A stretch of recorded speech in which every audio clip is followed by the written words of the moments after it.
বহু প্ৰত্যাশিত আচলতে দিন এটা আমি সকলোৱে আজি 85 দিন ধৰি আমি ৰৈ আছোঁ সেইটো দিনৰ কাৰণে। আৰু আমি ইতিমধ্যে যিকেইজন অভিযুক্ত তেওঁলোকৰ ওপৰত FIR দাখিল কৰিছিলোঁ আমাৰ পৰিয়ালৰ ফালৰ পৰা।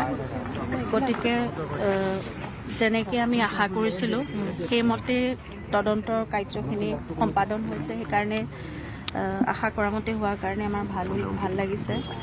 আৰু খুব মানে বহুত কষ্ট কৰি তদন্তকাৰী দলটোৱে গোটেইখিনি SITয়ে এইখিনি ইমান দিন ধৰি কৰিলে।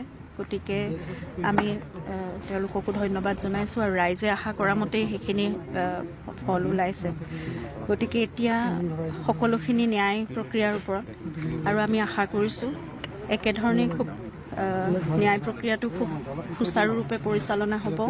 আৰু যিহেতু দোষী সাব্যস্ত হৈছে এতিয়া তদন্তত ওলাইছে, গতিকে প্ৰতিজন দোষীয়ে কঠোৰতকৈ কঠোৰতম শাস্তি পাব লাগে।